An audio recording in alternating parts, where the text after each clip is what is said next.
Hi നമസ്കാരം. ഇന്ന് നമുക്കൊരു വെറൈറ്റി ആയിട്ടുള്ളൊരു പുട്ടാണ് ഇവിടെ ഉണ്ടാക്കുന്നത്. ബീട്രൂട്ട് പുട്ട് എങ്ങനെ ഉണ്ടാക്കാമെന്ന് നോക്കാം. ആദ്യം തന്നെ നമുക്ക് പുട്ടുപൊടി ഒന്ന് കുഴച്ചെടുക്കണം.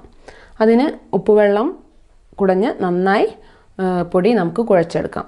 അതിനുശേഷം നമ്മൾ സാധാരണയായി ഒരു പുട്ടുണ്ടാക്കുന്ന പ്രോസസ്സ് എന്ന് വെച്ചാൽ ആദ്യം നമ്മൾ തേങ്ങ ഇടുന്നു, വീണ്ടും പുട്ടുപൊടി ഇടുന്നു, വീണ്ടും തേങ്ങ ഇടുന്നു, വീണ്ടും പുട്ടുപൊടി ഇടുന്നു, വീണ്ടും തേങ്ങ ഇടുന്നു. അതിന് പകരം നമുക്കൊരു വെറൈറ്റി ആയിട്ട് നമുക്ക് ബീട്രൂട്ട് ഉപയോഗിച്ച് എങ്ങനെ ഉണ്ടാക്കാമെന്ന് നോക്കാം. ആവശ്യമായ സാധനങ്ങൾ: ബീട്രൂട്ട് ഇതുപോലെ ചെറുതായി അരിഞ്ഞു വെച്ചത്, പുട്ടുപൊടി, ആവശ്യത്തിന് വെള്ളം. ഇനി നമുക്ക് ഈ ചിരവി വെച്ചിരിക്കുന്ന ബീട്രൂട്ട് ഒന്ന് വേവിച്ചെടുക്കണം. അതിന് ഒരു ചട്ടി അടുപ്പിൽ വയ്ക്കുക. അതിനുശേഷം നമുക്ക് വെളിച്ചെണ്ണ ഒഴിക്കാം.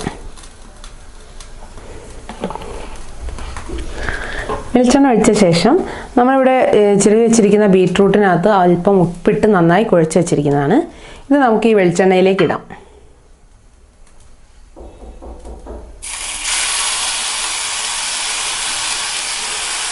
ഒട്ടും വെള്ളം ചേർക്കേണ്ട.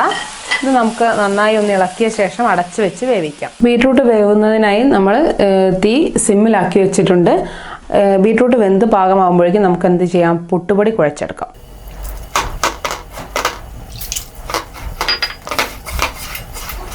പുട്ടുപൊടി നമ്മൾ കുഴച്ചെടുക്കുന്ന സമയത്ത് ഒരുപാട് വെള്ളമായി പോവരുത്. ഒരു പാകത്തിനുള്ള വെള്ളം ചേർത്ത് കുഴയ്ക്കണം. ഇതുപോലെ എല്ലാ കട്ടയായി കിടക്കുന്ന പൊടികളെല്ലാം നമുക്കിതുപോലെ പൊടിച്ച് നല്ല വൃത്തിയായിട്ട് കുഴച്ചെടുക്കുക. ഇപ്പോൾ ബീട്രൂട്ട് ഏകദേശം വെന്തിട്ടുണ്ട്. പക്ഷേ ബീട്രൂട്ടിനകത്തുള്ള വെള്ളം ഇങ്ങനെ അമർത്തുന്ന സമയത്ത് നമുക്ക് വെള്ളം കാണാം. അത് ഒന്ന് വറ്റുന്ന വരെ നമുക്ക് അല്പം തീ കൂട്ടിയിട്ട് നമുക്കൊന്ന് വറ്റിച്ചെടുക്കാം. ഇപ്പോൾ ബീട്രൂട്ടിലെ വെള്ളമെല്ലാം വറ്റിയിട്ടുണ്ട്.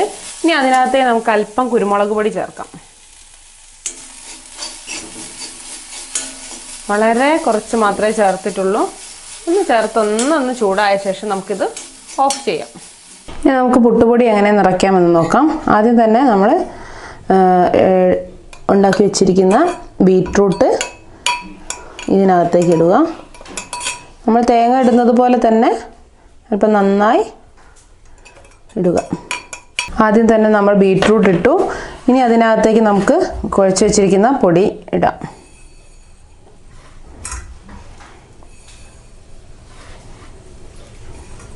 പൊടി ഇട്ട ശേഷം നമുക്ക് വീണ്ടും ബീട്രൂട്ട് ഇടാം.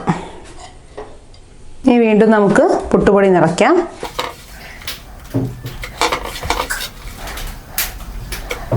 അതിനുശേഷം ബീട്രൂട്ട് ഇടാം.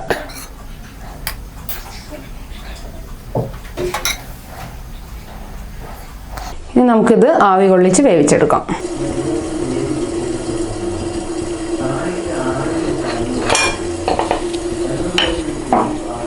നമ്മുടെ പുട്ട് റെഡി ആയിട്ടുണ്ട്. വളരെ ടേസ്റ്റിയായ ഒരു പുട്ടാണ്. ഇത് കഴിക്കുന്ന സമയത്ത് നമുക്ക് വേറൊരു കറിയുടെ ആവശ്യമൊന്നുമില്ല. ഈ ബീട്രൂട്ട് കൂട്ടി തന്നെ നമുക്ക് കഴിക്കാം. വളരെ ടേസ്റ്റിയാണ്. ഒരു ദിവസം പുട്ട് ചുടുമ്പോൾ എല്ലാവരും ഒന്ന് ഇങ്ങനെ ട്രൈ ചെയ്ത് നോക്കുക.